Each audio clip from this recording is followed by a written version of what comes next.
ఈ సముద్రం చేపల్ని కంటే నెత్తుల్ని కత్తుల్ని ఎక్కువ చూసుండదు. అందుకేనేమో దీన్ని ఎర్ర సముద్రం అంటారు. Hi hello welcome back to six ఆల్కల్స్ be the most advance.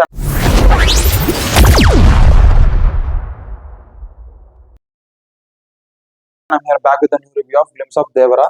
So ముందుగా దాని గురించి మాట్లాడుకునే ముందు, సో సినిమాలో ప్రతి ఫ్రేమ్ రేట్ అనేది చాలా ఇంపార్టెంట్. సో అది గ్రాఫిక్ షాట్ అయినా కావచ్చు, లేకుంటే నార్మల్ షాట్ అయినా కావచ్చు. ఈ లైన్ గుర్తుపెట్టుకొని నేను లాస్ట్ లో మీకు పర్ఫెక్ట్ ఎక్స్ప్లెనేషన్ ఇస్తాను ఎందుకన్నాను అనేది. సో దాని తర్వాత చూసుకుంటే, చుట్టూ కొండలు, పైన మేఘాలు, సముద్రం మధ్యలో 10 మంది మనుషులతో ఒక 4 పడవలు కనిపిస్తాయి. పర్ఫెక్ట్ షాట్ అనుకోవచ్చు. ఓకే, ఇటు వరకు ఫైన్. సో దాని తర్వాత ఏమని అంటున్నారా? సో దాని తర్వాత పెద్ద పడవ కనిపిస్తుంది. ఆ పెద్ద పడవలో మనకు గ్లిమ్స్ లో చూసుకుంటే ప్రతి షాట్ క్లోజ్అప్ లోనే చూపించారు. సో అది ఎన్టీఆర్ కావచ్చు, లేకపోతే మిగతా ఆర్టిస్టులు కావచ్చు, ఎవరైనా కావచ్చు. సో ప్రతిదీ క్లోజ్అప్ షాటే పడింది. సో ఒక పడవని 10 మంది ఎక్కుతా ఉంటారు తాళ్ళు వేసుకొని. సో అది ఫైన్. సముద్రంలో ఆ మనుషులు పడ్డమో లేకుంటే పడేయడమో జరుగుతుంది. ఆ పడేసిన తర్వాత ఆ మనుషులు కనుమరుగైపోయి కత్తులు తేలుతాయి.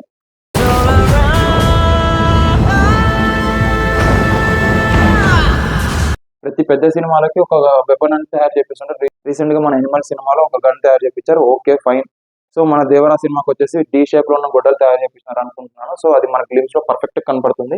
ఎక్కడ కనపడుతుంది అనేది మీకు షార్ట్స్ కూడా చూపిస్తాను. సో షార్ట్స్ కూడా క్లిప్స్ యాడ్ చేస్తాను మీకోసం. కట్ చేస్తే మన ఎన్టీఆర్ ప్రళయ రక్తపాతం సృష్టిస్తాడు. సో ఆ సీన్స్ మాత్రం నెక్స్ట్ లెవెల్ అనుకోవచ్చు. సో గొంతు దగ్గర నరకడం, నోట్లో పొడచడం, సో గొడ్డలితో నరకడం, సో ఇవన్నీ సో వైలెంట్ సీన్స్ అనేవి పర్ఫెక్ట్ గా మెయింటైన్ చేశారు.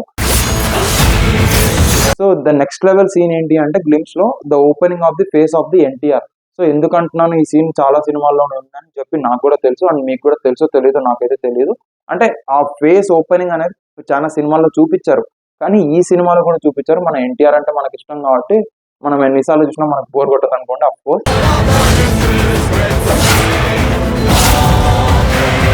So coming to back of మన రివ్యూకి వచ్చేసి ఏంటి అంటే, ఏదైతే గ్లిమ్స్ రిలీజ్ చేశారో ప్రతిదీ ఎన్టీఆర్ మీదే ఫోకస్ చేశారు. ఎవ్వరు మనకి వేరే ఆర్టిస్టులు మనకి ఎవ్వరు కనపడరు. ఓన్లీ నాకు కనపడేది మాత్రం ఇద్దరు. ఎవరిద్దరు అంటున్నారో, ఒకటి ఎన్టీఆర్, రెండవది అనిరుద్ధ్ అనమాట. సో పర్ఫెక్ట్ మ్యూజికల్ కంపోజిషన్ అనుకోవచ్చు. సో గూస్ బంప్స్ సీన్స్ అనేవి ఉన్నాయి. At the same time goose bump musical కూడా ఉంది. అండ్ ప్రెసెంట్ గ్లిమ్స్ లో రిలీజ్ చేసిన ఏదైతే మ్యూజిక్ బీజిఎం ఉందో బాగుంది, but not up to the mark అనుకోవచ్చు. అంటే లైక్ లాస్ట్ వరకే, లాస్ట్ మ్యూజిక్ ఏదైతే వస్తుందో అది మాత్రమే బాగుందని అనుకోవచ్చు. సో ఇక్కడి వరకు ఓకే. దాని తర్వాత వచ్చేసి డైలాగ్ అనేది ఉంది. సో దానికన్నా ముందు నరకటం, సో రక్తపాతం సృష్టించడం, సో లాంగ్ షాట్స్ పడ్డాయి. ఒకే ఒక లాంగ్ షాట్ అయితే చూసాను. సో ఫైట్స్ కి సంబంధించిన ఒకే ఒక లాంగ్ షాట్ అయితే చూసాను. అండ్ ప్రొడక్షన్ డిజైనింగ్ వాల్యూస్ మాత్రం పర్ఫెక్ట్ గా ఉన్నాయి. ఎవరు అనుకుంటున్నారేమో, సాబు సిరిల్, అంటే అతను బాహుబలి సినిమా కూడా వర్క్ చేశారు. సో సాబు సిరిల్ గారు సో ప్రొడక్షన్ డిజైనర్ అనమాట. ఎన్టీఆర్ ని పర్ఫెక్ట్ గా చూపించారు. నాకు ఎన్టీఆర్ మాత్రమే కనపడారు. దాని తర్వాత సెకండ్ హీరో వచ్చేసి అనిరుద్ధ్ మ్యూజిక్ కంపోజిషన్ అనుకోవచ్చు, మ్యూజిక్ కంపోజిషన్ ఆఫ్ బీజిఎం అనుకోవచ్చు. సో డైలాగ్స్ లో ఒక్క డైలాగ్ రిలీజ్ చేశారు, అది కూడా చాలా బాగుంది. ఈ సముద్రం చేపల్ని కంటే నెత్తుల్ని కత్తుల్ని ఎక్కువ చూసుండదు. అందుకేనేమో దీన్ని ఎర్ర సముద్రం అంటారు.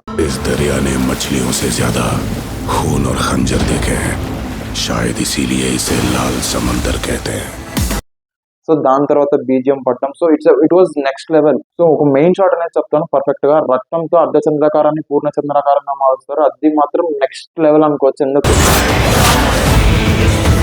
అంటున్నానంటే ఈ మాట, సో అంటే మనం ప్రతి సినిమాల్లో చాలా విఎఫ్ఎక్స్ చూసి ఉంటాం. సో ఇది మాత్రం పర్ఫెక్ట్ గా మ్యాచ్ అయింది.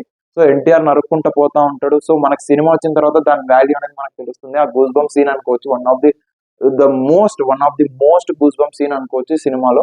సో ఇక్కడ వరకు ఫైన్, అంతా బాగుంది. ప్రొడక్షన్ వాల్యూస్ బాగుంది, ఆర్టిస్ట్రీ వర్క్ బాగుంది. సో ఇవన్నీ ఓకే, కానీ గ్రాఫిక్స్ వర్క్ వచ్చేసి like I'm not with the satisfied thing అండి. ఎందుకంటున్నానంటే ఈ మాట, ప్రతి ఫ్రేమ్ రేట్ అనేది ఇంపార్టెంట్ అయినప్పుడు, ఫర్ ఎగ్జాంపుల్ ఒక సముద్రం మధ్యన ఒక 10 మంది, సముద్రం ఎదురుగా ఒక 10 మంది నించున్నారు అనుకోండి, ఎలా కనపడతారు? నార్మల్ గా లైక్ చిన్నగా కనపడతారు. ఎందుకు చిన్నగా కనపడుతున్నారు అనేది, సముద్రం అనేది చాలా పెద్దది. ఆ సముద్రం ఎదురుగా ఎన్టీఆర్ కనపడితే ఎన్టీఆర్ ని హైలైట్ చేయాలి. ఎందుకంటే అక్కడ కమర్షియల్ ఫిలిం కావచ్చు, లేకుంటే ఎన్టీఆర్ ని మాత్రమే చూపించాలనుకున్నారో అయితే మనకు తెలియదు. సో ఎన్టీఆర్ ని హైలైట్ చేయాలనుకుని సముద్రాన్ని తగ్గించినారు అంటే సముద్రాన్ని ఎందుకు తగ్గించినారు అని ఎందుకు అంటున్నానంటే ఈ మాట. So for example Uppena cinema తీసుకోండి, ప్రతి shot maximum of the movie బయట తీశారు, అంటే లైక్ మామూలు న్యాచురల్ గా తీశారు, అంటే సరౌండింగ్స్ లో ఏదో ఒక స్టూడియోలో కాకుండా లైక్ బయట తీశారు. సో ఉప్పెన సినిమా చూసుకుంటే ఒక జలజలపాతం సాంగ్ తప్ప మిగతా సినిమా అంతా లైక్ బయట తీశారు. సో సరౌండింగ్ స్టూడియోలో కాకుండా బయటనే తీశారు. ఓకే, సో ఆ సీన్స్ కి ఈ సీన్స్ కి కంపేర్ చేసుకోండి. ఎందుకు ఉప్పెన సినిమాతో పోల్చానంటే దాంట్లో సముద్రం షాట్స్ పర్ఫెక్ట్ గా ఉంటాయి. సో ఒక సముద్రం మధ్యన ఆ, రాయుడు నిలబడితే అంటే విజయ్ సేతుపతి గారు నిలబడితే ఉప్పెన సినిమాలో ఏమన్నా సముద్రం అనేది తగ్గిపోతుందా లేకుంటే పెరిగిపోతుందా అనేది పర్ఫెక్ట్ గా చూపించారు. సో ఏంటంటే సముద్రం సముద్రం లాగానే ఉంటుంది. So natural of the scene అన్నమాట. అంటే ఆ సీన్ లో ఉన్న ఎలిమెంట్స్ ఏవైతే ఉంటాయో సముద్రం కావచ్చు, చెట్లు కావచ్చు, లేకుంటే ఏదైనా మంట కావచ్చు, ఏదైనా కావచ్చు. సో అవన్నీ చూసుకుంటే అవన్నీ పర్ఫెక్ట్ న్యాచురాలిటీతో ఉండాలి. సో ఈ సినిమాలో చూసుకుంటే అంటే ఇప్పుడు వచ్చిన గ్లిమ్స్ లో చూసుకుంటే ఎన్టీఆర్ ఫోకస్ ఫోకస్ ఫోకస్ అంటే ఫుల్ ఆన్ ఫోకస్ ఎన్టీఆర్ మీదనే పెట్టారు.